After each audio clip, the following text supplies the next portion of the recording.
चिंता एक ऐसे कल्पना करना है कि कल मेरे जीवन में कुछ ना कुछ बुरा घटित होगा। और इसीलिए कई सारे लोग चिंता में पड़ करके अपने आप को चिता में ले जाने का तैयारी कर रहे हैं। शैतान का बहुत सारे तीर है मेरे प्यारों, और उस तीर में से एक जो तीर है वो है चिंता।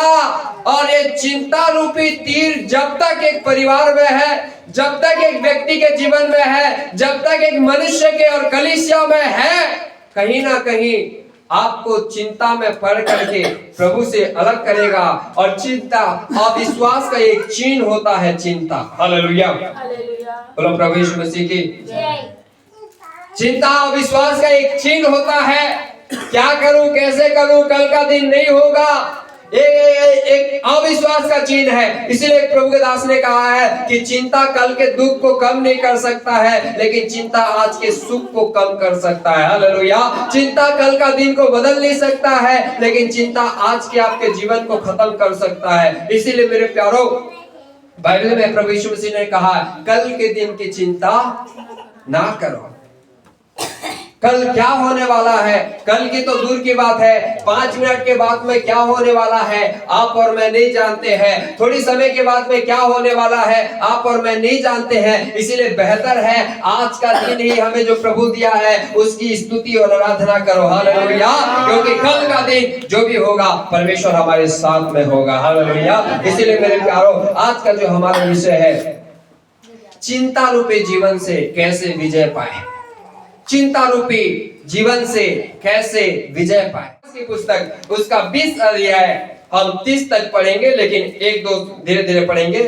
दूसरा इतिहास की पुस्तक 20 अध्याय उसका 1-2 से थोड़ा पढ़ने में है। मेरे प्यारों, मैं आपसे कहना चाहूंगा, आप और मैं कलीसिया प्रभु के भय मानने वाले लोग हैं, कलीसिया लोगों के लिए प्रार्थना करने वाले लोग हैं, कलीसिया लोगों के सुख दुख में खड़े होने वाले लोग हैं। लेकिन हो सकता है कई शत्रु आपके ऊपर में, मेरे ऊपर में, अर्थात कलीसिया के ऊपर में चढ़ाई कर सकता है। और वहां पे लिखा है कि उन लोगों ने चढ़ाई किया युद्ध करने के लिए, और तब लोगों ने आकर यहोशापात को बता दिया। तब लोगों ने आके यहोशापात को बता दिया, नाला के पार से एदोम देश की ओर से एक बड़ी भीड़ तुझ पर चढ़ाई कर रही है। और देख वहाँ हसासोत्तर तक जो अमोदी की भी कहलाता है पहुँच गई है। आमीन, हालेलुया। जब लोगों ने आके कहा कि देख राजा, तेरे ऊपर में कई सारे भीड़ और कई सारे राजा और कई सारे लोग क्या कर रहे हैं, चढ़ाई करने के लिए आ रहे हैं कि तुझे क्या करे, तेरे साथ में युद्ध करे। और ये बातें सुन करके 3 आयत में लिखा है राजा डर गया। हालेलुया। मेरे प्यारों, चिंता आने का एक कारण होता है। राजा के अंदर में डर आया, राजा के अंदर में चिंता आया। उसका एक कारण था। क्या कारण था? कि लोग शत्रु इसके ऊपर में चढ़ाई कर रहे हैं, लोग इसके ऊपर में चढ़ाई कर रहे हैं, भीड़ के भीड़ इसके ऊपर में चढ़ाई कर रहे हैं। आप सभी के जीवन में यदि किसी प्रकार का डर है, यदि किसी प्रकार का चिंता है, तो उसका कुछ ना कुछ कारण है। हो सकता है कि चिंता का कारण आपका कर्जा होगा, हो सकता है कि चिंता का कारण आपके मेरे बच्चे हो सकते हैं, हो सकते हैं चिंता का कारण हमारा परिवार हो सकता है, हो सकता है चिंता का कारण जीवन में काम नहीं होना, निराशा होना, बार बार पाप में पड़ना, कई प्रकार के कारण हो सकता है। लेकिन कारण मानने नहीं लगता है कि चिंता चाहे किसी भी कारण से क्यों ना हो, आपको मुझको उस चिंता से लड़ने का एक तरीका मालूम होना चाहिए। हालेलुया। इस चिंता रूपी जीवन से विजय पाने के लिए हमें खड़ा होने की जरूरत है। और यहाँ पे यहोशापात के जीवन में एक तरफ से कहो एक चिंता आ गया, एक तरफ से एक भय आ गया, एक तरफ से एक डर आ गया। मेरे प्यारों, मैंने कई ऐसे प्रभु के लोगों से मिला, इस समय कलीसिया के अंदर में एक डर का माहौल है। हालेलुया। लोगों के जीवन शत्रु के डर से कभी भी परमेश्वर की कलीसिया बंद नहीं हो सकती। शत्रु के डर से परमेश्वर अपने काम को बंद नहीं करा सकता। शत्रु के डर से परमेश्वर अपनी महिमा को कम नहीं करा सकता। शत्रु के डर से परमेश्वर अपने कार्य को स्टॉप नहीं कर सकता। उसका काम कल भी होता था, उसका काम आज भी हो रहा है, उसका काम युगानुयुग होते रहेगा। हालेलुया। ऐसा है जिसके द्वारा आप और मैं निराशा, चिंता और तनाव से विजय पा सकते हैं। हालेलुया। हालेलुया। 5 ऐसे चीजों को जो यहोशापात ने किया, आपको मेरे जीवन में भी करना है। क्या किया उसने? सबसे पहला वहां पे लिखा गया है कि वो यहोवा की खोज में लग गया। हालेलुया। चिंता और तनाव और निराशा से यदि विजय पाना है, सबसे पहला चीज है कि जीवित परमेश्वर यहोवा की खोज में लगना। भजन संगीता उसका 63 इस प्रकार से कहता है कि हे मेरे परमेश्वर, मैं तुझे यत्न से ढूंढूंगा, सूखी और निर्जल उपस-भूमि में मेरा मन तेरा प्यासा है। मेरे प्यारो, परमेश्वर को खोजना मतलब परमेश्वर की उपस्थिति का प्यासा होना, परमेश्वर की उपस्थिति के लिए अपने आप को तैयार करना, परमेश्वर की उपस्थिति को खोजना। हालेलुया। यहोशापात क्या है? परमेश्वर को खोजना चालू कर दिया। आप और मेरे जीवन में जब तकलीफ आता है, निराशा आता है, हम संसार को खोजते हैं, लोगों के पास में पहले जाएंगे, लोगों से पहले सलाह मांगेंगे, लोगों से पहले मदद मांगेंगे। जब चारों तरफ से थक जाते हैं, आखिरी प्रभु के पास में आते हैं। लेकिन सबसे पहला, आप प्रभु को जाने हुए लोग हैं, आप प्रभु को मानने वाले लोग हैं, सबसे पहले प्रभु के पास में जाना, सबसे पहले प्रभु को खोजना, सबसे पहले प्रभु के सामने में घुटना टेकना, सबसे पहले प्रभु से मदद मांगना, क्योंकि उसका वचन में लिखा है वो अति शीघ्र मिलने वाला सहायक है। हालेलुया। प्रभु को खोजना मेरे प्यारो अपने जीवन में। हाँ, फोन में तो दुनिया को खोज लेते हैं, लेकिन सामने पड़ा हुआ बाइबल का एक वचन को नहीं खोजते हैं। हालेलुया। 5-5 साल से चर्च में है, कई सालों से चर्च में है, लेकिन कहेंगे विलाप गीत कहाँ पे है, पूरा बाइबल ऐसी करके पलटा देंगे, लेकिन विलाप गीत उनको मिलता नहीं है। हालेलुया। विलाप गीत उनको कभी मिलेगा नहीं। हाँ, पूरा बाइबल पलटा देंगे। एक जगह ने एक पास्टर ने कहा, यहूदा के पत्री 25 अध्याय का 25 पढ़ दीजिए। हम पास्टर लोग फटाफट ऐसी करके निकालना चालू के, यहूदा की पत्री 25 अध्याय का 25 मिलेगा नहीं। हालेलुया। परंतु क्या है, 1 अध्याय 25 आयत केवल है। यहूदा की पत्री अगर 25 पढ़ दो बोलने से भी वही मिलेगा, 9 पढ़ दो बोलने से भी वही मिलेगा, क्योंकि अध्याय 1 है। कई खोजने वाले लोग हैं। हालेलुया। मेरे प्यारो, यहाँ पे यहोशापात ने क्या किया है? प्रभु को खोजना चालू किया। बाइबल में लिखा है संसार का अनमोल धन जो है प्रभु के वचन में है। इस वचन को दिन और रात खोजो, इस वचन के समक्ष में अपने आप को समर्पण करो, इस वचन को खोजो, प्रभु को खोजो। जब तक यहोवा मिल सकता है तब तक उसके खोज में लगे रहो बोल के बाइबल कहता है। हालेलुया। सबसे पहले चिंता, निराशा, तकलीफ से यदि विजय पाना है तो हमें खुदा को खोजने वाला एक व्यक्ति होना है। कई लोगों ने अपने दुख के समय खुदा को खोजा और अपने जीवन में दुख से सुख को पाया, चिंता से और निराशा से आशा को पाया।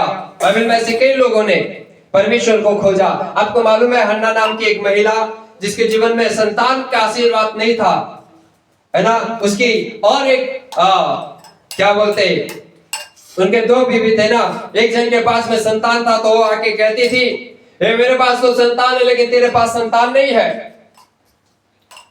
उसका पति, शमूएल की मां का पति बहुत अच्छा था, बेचारा उससे प्रेम करता था, उसको ज्यादा आशीष भी देता था, लेकिन फिर भी दूसरा आके उसे चिढ़ाती थी, जलाती थी कि मेरे पास तो संतान है, तेरे पास नहीं है। हालेलुया। मेरे प्यारो, कई बार लोग हमसे कह सकते हैं कि तुम चर्च जाते हो, तुम्हारे पास ये नहीं है, तुम्हारे पास वो नहीं है, तुम्हारे पास ये नहीं है, लेकिन मैं तो नहीं जाते हो, मेरे पास सब कुछ है। आप एक चीज कहना है, भले संसार के कोई वस्तु मेरे पास नहीं है, लेकिन खुदा ने मेरे लिए स्वर्ग में एक जगह रखा है। हालेलुया। संसार के हर एक वस्तु समाप्त हो जाएगा, लेकिन स्वर्ग का वस्तु कभी नहीं समाप्त होगा। हालेलुया। मेरे प्यारो, मैं आपसे कहने चाहूं, आपके लिए, मेरे लिए, हमारे पास एक उत्तम चीज है, जो उत्तम चीज का नाम प्रभु यीशु मसीह है। हालेलुया। जब हन्ना ने जाकर के, संतान नहीं था, अपने पति के सामने में जाकर के विनती नहीं किया, और किसी के पास में जाकर के विनती नहीं किया। बाइबल में लिखा गया है प्रभु के चरण में जाकर के उसने कैसे प्रार्थना किया है, उसके होंठ तो हिलते थे लेकिन सब सुनाई नहीं देते थे। होंठ हिलते थे लेकिन शब्द सुनाई नहीं देते थे, क्योंकि उसने मन की पीड़ा से, मन में टूटते हुए प्रभु को अपनी दिल की गहराई से पुकारना चालू किया। मेरे प्यारों, ऐसे कई लोगों से मैंने मुलाकात किया है और प्रभु मेरे जीवन में भी ऐसे कई समय लेके गया जहां पे हम लोग को बोलने के भी काबिल नहीं थे। केवल प्रभु के सामने में फूट फूट के रोना, प्रभु के सामने में आंसू बहाना, प्रभु के सामने में अपने आप को समर्पण करना, प्रभु के सम्मुख में अपने आप को निछावर करना कि प्रभु तू ही मेरा सहायक है, तेरे सिवा और मेरी भलाई कहीं नहीं है। हालेलुया। मेरे प्यारो, हन्ना ने जा करके प्रभु के सम्मुख में घुटना टेक करके प्रभु के सम्मुख में उसने प्रार्थना करना चालू किया, प्रभु को खोजना चालू किया, प्रभु को निहारना चालू किया। और थोड़े समय के बाद में एली आके कहता है कि अभी दोपहर ही चढ़ा है और ये मदिरा पी के क्या कर रही है, बड़बड़ा रही है। मेरे प्यारो, आपकी प्रार्थना कई बार लोग देख के कह सकते हैं कि ये मसीह लोग हैं, ये चिल्ला रहे हैं, ये हर रविवार प्रार्थना करने जा रहे हैं, ये हर हफ्ता में प्रार्थना कर रहे हैं, अपने समय को वो कर रहे हैं, लोग ताड़ना दे सकते हैं। लेकिन मेरे प्यारो, अगर आपकी प्रार्थना सच्चाई का पुकार है, प्रभु निश्चय सुनेगा। हालेलुया। आगे होया क्या, थोड़ी समय के बाद में पता चला परमेश्वर ने उसे एक संतान तो दिया, जो संतान का नाम क्या था, सामुएल। हालेलुया। और बाइबल में लिखा गया है सामुएल एक महान नबी होया, सामुएल एक महान नबी होया, एक अच्छा एक न्याय होया, जीवन भर प्रभु का भय मानते रहा। यही है माता पिता का प्रार्थना का आशीष। हालेलुया। बोलो प्रभु यीशु मसीह की। यही है सामुएल की माँ का आशीष कि सामुएल अपने जीवन भर यहोवा के साथ में था और परमेश्वर उसके साथ में था। मेरे प्यारो, सबसे पहले परमेश्वर को खोजना। दूसरा, जब उसने सबसे पहले परमेश्वर को खोजा, दूसरा वहां पे लिखा गया है कि क्या किया, उपवास का प्रचार कराया। हालेलुया। उपवास का प्रचार कराया। लोग कहने वाले हो सकते हैं, अरे शत्रु आ रहा है और शत्रु जब हमारे पास में पहुंच ही गया है और हम लोग उपास रहेंगे तो कमजोर पड़ जाएंगे, कैसे शत्रु से लड़ेंगे। आपके जीवन में, मेरे जीवन में ऐसे ही विचार आएगा ना, शत्रु से लड़ना है तो खाना वाना खा करके ताकतवर होना है। लेकिन ये जो राजा है, ये क्या कर रहा है, उपवास का प्रचार करा रहा है। शत्रु दबा दबा के खा रहा है, लेकिन यहाँ पे इन लोग उपवास का प्रार्थना कर रहे हैं। हालेलुया। मेरे प्यारो, सबसे पहले प्रभु को खोजना, दूसरा कैसे खोजना है, उपवास के साथ में खोजना। शत्रु उधर अपने पूरे ताकत के साथ में, हो सकता है उन लोग उत्तम वस्तुएं खा रहे होंगे, हो सकता है उन लोग उत्तम जीवन जी रहे होंगे, लेकिन यहाँ पे प्रभु के लोग उपवास के साथ में प्रभु के चरण में बैठ करके खुदा की दुहाई दे रहे हैं, प्रभु से पुकार रहे हैं। मेरे प्रिय लोग, प्रभु के प्रिय कलीसिया, मैं आपसे कहना चाहूंगा, आपके प्रार्थना में वो शक्ति है कि दुनिया को बदल सकता है। हालेलुया। मूसा और एलिशा के जीवन में देख लीजिए, एलिशा के बारे में कि वो भी तो एक साधारण व्यक्ति था, लेकिन जब उसने आकाश को कहा कि बारिश बंद हो जाए, बारिश बंद हो गया। हालेलुया। मेरे प्यारों, में आपसे कहना चाहूंगा, आप और मैं एक साधारण व्यक्ति है, लेकिन हम एक हमारे जीवन में काम करने वाला असाधारण परमेश्वर है। हालेलुया। आप और मैं प्रार्थना करेंगे, प्रभु परिस्थिति को बदलेगा। आप और मैं प्रार्थना करेंगे, प्रभु बीमारी को चंगा करेगा। आप और मैं प्रार्थना करेंगे और पापी मन फिराएंगे। आप और मैं प्रार्थना करेंगे और प्रभु अद्भुत काम को करेगा। हालेलुया। इसीलिए मेरे प्यारो, उपवास की प्रार्थना बहुत इंपॉर्टेंस है। उपवास की प्रार्थना बहुत इंपॉर्टेंट है। पता नहीं कि पिछले समय में कितने लोग उपवास थे, कितने लोग नहीं थे। अगर होना है पास तो रखना है उपवास। हालेलुया। दानियल रखा कि नहीं तो मुझे नहीं मालूम था, ठीक है, भोजपुरी में था कि खुशी में था तो वो भी मुझे नहीं मालूम। हालेलुया। लेकिन होना है पास तो रखना होगा उपवास। हालेलुया। उपवास कई जगह में फायदा है। केवल आत्मिक बातों में नहीं, लेकिन भौतिक बातों में भी फायदा है। हमारा शरीर को एक दिन रेस्ट मिल जाता है। अंदर में जितना भी मशीन लोग होते हैं ना, वो भी बेचारे एक दिन रेस्ट करते, कम से कम एक दिन तो छुट्टी मिल गए हो। आदमी बड़ा बदमाश है जी, कुछ भी कुछ खा देते और हम मल्ला बचाए बार पड़ते बड़ा। हालेलुया। तो एक आध दिन उन लोग को भी आराम दे दो, एक आध दिन उन लोग को भी छुट्टी दे दो, लेकिन उपवास की प्रार्थना सच में मैं आपसे कहना चाहूंगा, हमारे कलीसिया में तो आशीष को लेके आएगा, आपके परिवार में भी बहुत आएगा, आशीष को लेके आएगा। हालेलुया। इसीलिए यहाँ पे लिखा है कि सारे जगह में उन्होंने क्या किया है, उपवास की प्रार्थना कराया है। एक वचन पढ़ दीजिए, मत्ती रचित सुसमाचार 17 अध्याय उसका 21 वचन को पढ़ दीजिए। मत्ती रचित सुसमाचार 17 उसका 21। बिना प्रार्थना, हाँ, पर यह जाति बिना प्रार्थना और उपवास के नहीं निकलती। ठीक है, ये कौन सा जाति के बारे में बात कर रहा है? दुष्ट आत्मा के बारे में अलग कर सकता है। लेकिन यदि आप उपवास के साथ में प्रभु के चरण में बैठे, यीशु मसीह खुद कहा है, कुछ जाति ऐसे हैं बगैर प्रार्थना और उपवास के नहीं निकलती, नहीं जाती। कुछ समस्या ऐसे है जो बगैर उपवास और प्रार्थना के नहीं जाएंगे। कुछ परेशानी ऐसे है, कुछ चिंता ऐसे है, कुछ बीमारी ऐसे है जो बगैर उपवास और प्रार्थना के नहीं जाएंगे। आप दुनिया घूमने से बेहतर है प्रभु के चरण में घुटना टेक के बैठ जाइए मेरे प्यारो, आपका समस्या वही समाधान हो जाएगा। हालेलुया। आप दुनिया को बताने को मालूम है, अब्राहम जब प्रार्थना कर रहा था, परमेश्वर ने सदोम और गोमोरा को नाश करने के लिए जा रहा था, उसके ध्यान लिया था कि मैं सदोम और गोमोरा को नाश करूंगा, लेकिन अब्राहम क्या बोल के प्रार्थना कर रहा है, हे प्रभु यदि वहां पे 50 धार्मी मिले तो क्या तू नाश करेगा? परमेश्वर कहता है नहीं करूंगा। फिर आगे कहता है कि प्रभु 45 मिले तो नाश करेगा? परमेश्वर कहता है नहीं करूंगा। ऐसे करते करते पूरा नीचे तक आ गया, प्रभु 5 मिले नाश करेगा? नहीं करेगा। इसका मतलब क्या है? परमेश्वर एक व्यक्ति को भी नाश करना नहीं चाहता है।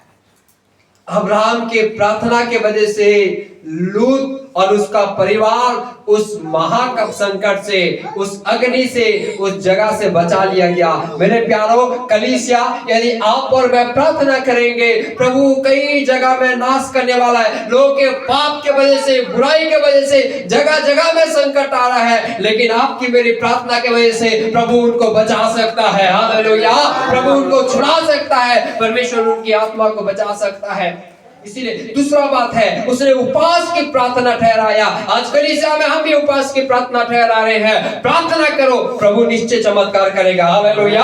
प्रार्थना करो, प्रभु निश्चय विजय को प्रदान करेगा। मेरे प्यारो दूसरा बात क्या है? प्रार्थना करना उन्होंने चालू किया, उपवास की प्रार्थना। तीसरा बात अगर पढ़नी चाहिए उसका 20 अध्याय में लिखा है, दूसरा क्रॉनिकल्स, दूसरा इतिहास की पुस्तक उसका 20 में यहाँ पे इस प्रकार से लिखा गया है, 20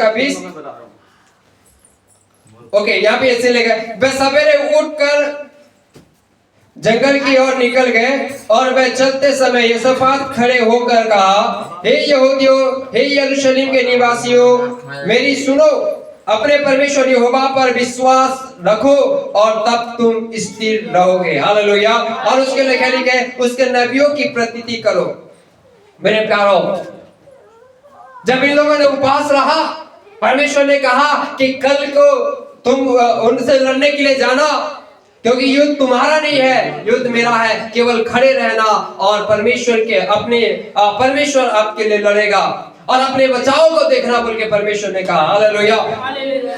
ये लोग चले तो गए युद्ध का मैदान में, लेकिन ये वचन से पता चलता है कि चल रहे भी है और डर रहे भी है, चल रहे भी है, डर रहे भी है। अरे बाप रे, उन लोग तो उतने सारे लोग हैं, इतना बड़ा भीड़ है, अगर हमको आके मारेंगे तो हम बचेंगे भी नहीं। चल रहे भी है, डर रहे भी है, कहीं हम गलत तो नहीं कर रहे हैं, कहीं हम संकट में तो नहीं पड़ जाएंगे।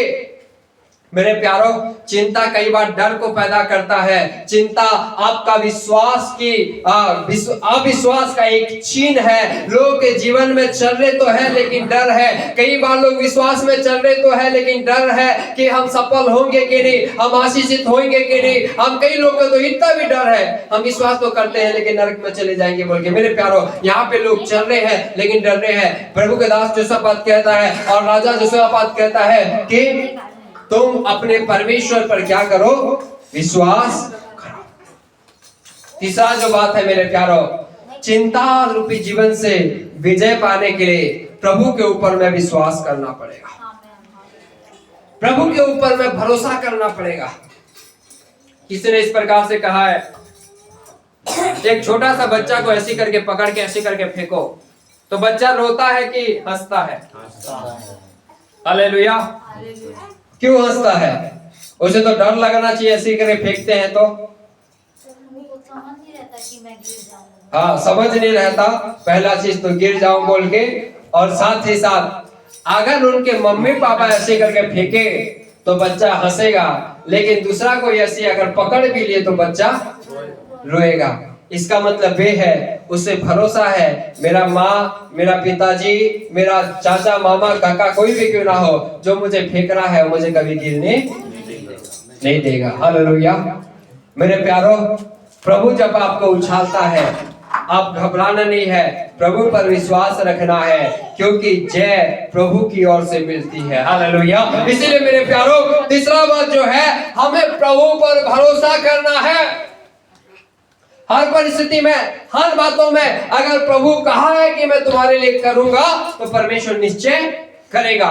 प्रभु कहा है कि मैं तुम्हारा भविष्य को बनाऊंगा, प्रभु निश्चय बनाएगा। प्रभु कहा है कि मैं तुझे चंगा करूंगा, निश्चय करेगा। प्रभु कहा है कि मैं तुझे बढ़ाऊंगा, निश्चय बढ़ाएगा। लेकिन कब? उसके समय में करेगा। हालेलुया। प्रभु पर भरोसा करना है। प्रभु कुछ भी कर सकता है, कभी भी कर सकता है, और किसी के साथ भी कर सकता है। केवल प्रभु पर विश्वास करने की जरूरत है। यहाँ पे कहते हैं कि तुम अपने परमेश्वर पर विश्वास रहो तो क्या रहोगे? तुम स्थिर रहोगे। विश्वास बहुत बड़ा एक चीज है, और किस पे करना है? परमेश्वर पर करना है। यूहन्ना के सुसमाचार 14 अध्याय में प्रभु यीशु मसीह ने कहा, तुम्हारा मन कच्चा ना हो, परंतु परमेश्वर पर और मुझ पे भी क्या करो? विश्वास रखो कि मैं पिता के पास जा रहा हूं, मेरे पिता के पास बहुत से स्थान है, जब मैं तैयार कर लूंगा तुम्हें लेने के लिए आऊंगा। हालेलुया। मेरे प्यारे वचन पे कितने लोग विश्वास करते हैं मुझे नहीं मालूम कि यीशु लेने के लिए आ रहा है। अगर आप विश्वास करोगे, पाप नहीं करोगे। आप अगर विश्वास करोगे, अपने आप को तैयारी करोगे। अगर आप विश्वास करोगे, एक पवित्र जीवन जियोगे, एक उद्धार का जीवन जियोगे, एक समर्पण का जीवन जियोगे, क्योंकि यीशु अपनी कलीसिया को, अपनी दुल्हन को लेने आने वाला है। हालेलुया। फिर कलीसिया वहां पे चलाया जाएगा, उठा लिया जाएगा, जहाँ पे लिखा है ना कोई दुख होंगे, ना कोई आंसू होगा, ना कोई तकलीफ होगा, ना सवेरे सवेरे उठ करके कहीं पे काम करने जाना पड़ेगा। हालेलुया। खाली आनंद ही आनंद होगा वहां पे। केवल आनंद की गाना गाएंगे, आनंद ही आनंद है मेरे यीशु के चरणों में। एक नबी खड़ा होकर कहा, क्या कहा कि तब वह कहने लगा, हे सब यहूदियों के और हे इस्राएल के रहने वाले, हे राजा यहोशापात, तुम सब ध्यान दो। यहोवा तुमसे यूं कहता है, तुम इस बड़ी भीड़ से मत डरो और तुम्हारा मन कच्चा ना हो, क्योंकि युद्ध तुम्हारा नहीं परमेश्वर का है। कौन कह रहा है? नबी कह रहा है। इसीलिए यहाँ पे कह रहा है कि नबी की बातों पर विश्वास करो, नबी की बातों को प्रतिदिन करो। अगर प्रभु के दास ने कहा है तो निश्चय वो होगा ही होगा। हालेलुया। अगर प्रभु ने उसके दास को नियुक्त किया है और निश्चय आपके लिए प्रार्थना किया है तो जरूर प्रभु चंगा करेगा। और निश्चय यदि आपके लिए उत्तम आशीष की मांग किया है तो जरूर प्रभु आशीष करेगा। जो प्रभु के दास कहा है वो प्रभु नहीं, प्रभु के दास नहीं, परंतु प्रभु उनके मुख से होके कहा है। हालेलुया। और यहाँ कहते हुए उसकी स्तुति करे। हालेलुया। मेरे प्यारों, पांचवा जो बात है, चिंता और निराशा के जीवन में विजय पाने के लिए वहां पे लिखा है, वे चलते चलते प्रभु की स्तुति करते गए। हालेलुया। पांचवा बात है, प्रभु की आराधना एक ऐसा चीज है जो हमें चिंता रूपी जीवन से विजय को लेके आता है, विजय दिलाता है। जब कभी भी आपको समय मिलता है, प्रभु के चरण में बैठ करके एक आराधना करने वाले व्यक्ति हो जाए। प्रेरितों के काम 16 अध्याय में लिखा गया है, प्रेरित पौलुस और सिलास क्या कर रहे थे? आधे रात के बीच में वे आराधना कर रहे थे, प्रभु की स्तुति कर रहे थे, प्रभु के गीत गा रहे थे। निराशा के समय, दुख के समय, पीड़ा के समय, भारी कष्ट में पड़े हुए प्रभु की आराधना कर रहे थे। और होया क्या? आधी रात में परमेश्वर ने उस जेल खाने का नींव को हिला दिया। हालेलुया! जंजीर टूट गए, लोगों के बंधन खुल गए, लोग आजाद हो गए। मेरे प्यारो, कलीसिया यदि आराधना करना चालू कर देगी, कलीसिया यदि आराधना करना चालू कर देगी, मेरे प्यारो, परमेश्वर कईयों का जंजीर को तोड़ सकता है। हालेलुया! युद्ध परमेश्वर का है। आपको मुझको केवल प्रार्थना करना है, आपको मुझको केवल प्रभु को पुकारना है, प्रभु चमत्कार करेगा। हालेलुया! यहाँ पे लिखा है, जब ये सारे लोग गए और जो युद्ध का मैदान था और जहां पे उन लोग उससे लड़ने वाले थे, वहां पे जाके जब देख रहे हैं, क्या देख रहे हैं? जो शत्रु थे, जो बड़ी संख्या में थे, जो भीड़ के भीड़ थे, उन लोग एक भी नहीं बचे हैं। सबका शव गिरा हुआ है, सबका लाश गिरा हुआ है। और क्या देखे इस्राएल के लोग? देख रहे हैं कि सबका शव तो गिरा हुआ है, सबका लाश तो गिरा हुआ है, लेकिन कैसे गिरा हुआ है? हालेलुया! वहां पे लिखा गया है नीचे, अगर पढ़ोगे तो सबके सब जो थे, राजा लोग थे, अच्छे अच्छे लोग थे, कई देश को लूट के आए हुए लोग थे, सब लोग सोना रूपा अनमोल वस्तु शरीर में पहने हुए हैं, कई सोना उना लेकर आए हुए हैं। लेकिन प्रभु ने ऐसे कर दिया, वे आपस में लड़े और एक दूसरे को मार करके सबके सब खत्म हो गए। जितना सोना रूपा अनमोल वस्तु जो है, सब कुछ उसी लाश के साथ में पड़ा। इस्राएल के लोग लड़ने के लिए गए थे और जब जाके देख रहे हैं, क्या देख रहे हैं? उनमें से लड़ने के लिए कोई भी नहीं है, सबके सब मर चुके हैं। और क्या देख रहे हैं कि सोना वोना सब कुछ उनके साथ में है। इस्राएल के लोग बोले, बाप रे, खजाना मिल गया। जो लड़ने के लिए गए थे, वहां पे लिखा है 3 दिन तक उनके सोना चांदी, थोड़ा पढ़ दीजिए, आगे थोड़ा पढ़िए, आपको पता चलेगा। तब यहोशापात और उसकी प्रजा लूट लेने को गए, लूट लेने के लोग गए और शवों के बीच, मुर्दों के बीच बहुत सी संपत्ति और मन भावने गहने मिले। बाप रे, बहुत से संपत्ति और मन क्या के गए थे? युद्ध करने के लिए गए थे। किससे? बड़े संख्या के लोग से, बड़े भीड़ के लोगों से, बड़े ताकतवर लोगों से, जिनसे ये डर रहे थे कि प्रभु हम लोग जाएंगे तो हमें छोड़ेंगे नहीं, हमें कच्चा चबा जाएंगे। लेकिन जाने रहो, युद्ध आपका नहीं है, युद्ध स्वर्ग का परमेश्वर का है। बोलो प्रभु यीशु मसीह के। और बहुत सारे गहने, और थोड़ा पढ़ लीजिए प्रकाश, कि उनको ना ले जा सके, बाप रे, उनको ना ले जा सके, और वरन लूट इतनी मिली कि लूट इतनी मिली कि बटोरते 3 कितना दिन लग गया? 3 दिन। बाप रे, इतना धन, इतना सोना, इतना पैसा उनको उठाते उठाते, उनको इकट्ठा करते करते 3 दिन लग गया। हालेलुया! ये है परमेश्वर का अनोखा आशीष। यहोवा उपाय करने वाला परमेश्वर है, यहोवा आश्चर्य करने वाला परमेश्वर है, परमेश्वर चमत्कार करने वाला। ये लोग सोचे भी नहीं होंगे कि अरे ये लोग तो ऐसे डर के जा रहे हैं कि हम जाएंगे तो वहां पे खत्म हो जाएंगे। लेकिन वहां पे जाके क्या देख रहे हैं कि सबके सब खत्म हुए हैं। और क्या सी करके जा, उनके साथ में उत्तम धन संपत्ति भी है। इन लोग बटोरते बटोरते 3 दिन लग गया। इतना धन संपत्ति उठा करके क्या किए हैं? इन लोगों ने इस्राएल देश में आए हैं। और जब इन लोगों ने इस्राएल देश में आए तो क्या हुआ? उसके आगे में लिखा है 29 आयत, थोड़ा पढ़ दीजिए, 29 पढ़ दीजिए। जब देश देश के सब राज्यों के लोगों ने सुना कि, जब देश देश के सब राज्यों के लोगों ने सुना कि इस्राएल के शत्रुओं से यहोवा लड़ा, इस्राएल के शत्रुओं से यहोवा लड़ा, तब उनके मन में परमेश्वर का डर समा गया। तब उनके मन में किसका डर समा गया? परमेश्वर का डर समा गया। हालेलुया! कौन लड़ा? इस्राएल का परमेश्वर, आपका मेरा परमेश्वर उनके लिए लड़ा। तब लोगों के दिल में डर समा गया, लोगों के दिल में भय समा गया। और उसका 30 आयत में लिखा है, इस प्रकार यहोशापात के राज्य को चैन मिला, क्योंकि उसके परमेश्वर ने उसको चारों ओर से विश्राम दिया। हालेलुया! मेरे प्यारों, ये अद्भुत वचन है। यहोशापात को, इसके राज्य को चैन मिला, शांति मिला। जितना चिंता था, जितना भय था, सब कुछ खत्म हो गया। और एक बड़ी बात मैं कहना चाहूंगा, जो शत्रु उनको मारने के लिए आ रहे थे, इतना संपत्ति छोड़ के गए कि आने वाला कई साल तो उन लोग आराम से खाएंगे, क्योंकि 3 दिन तो उनको बटोरने में लग गया, उठा के लाने में मुश्किल हो गया, इतना संपत्ति हो गया। हालेलुया। इसीलिए बाइबल में लिखा गया है ना, जवान सिंहों को घटियों से, लेकिन यहोवा के खोजियों को कोई बड़ी वस्तु की घटी नहीं होगी। यीशु ने कहा, आकाश के पक्षियों को देखो, ना तो बोलते हैं, ना तो काटते हैं, ना तो कुछ करते हैं, फिर भी स्वर्ग का पिता उनको उत्तम देता है। हालेलुया। और फिर आगे आए तो प्रभु यीशु मसीह ने कहा, इसीलिए पहले तुम परमेश्वर के राज्य और उसकी धार्मिकता की खोज करो, तो ये सारे वस्तु तुम्हें मिल जाएगा। और फिर 34 आयत में कहते हैं, कल की चिंता ना करो। मेरे प्यारो, यदि किसी भी प्रकार की कल की चिंता आपको सता रहा है, निराशा आपको सता रहा है, तकलीफ आपको सता रहा है, गरीबी आपको सता रहा है, एक काम करो, प्रभु की खोज में लग जाओ, प्रभु को पुकारो, प्रभु पर विश्वास करो, क्योंकि युद्ध आपका नहीं है, युद्ध परमेश्वर का है। पृथ्वी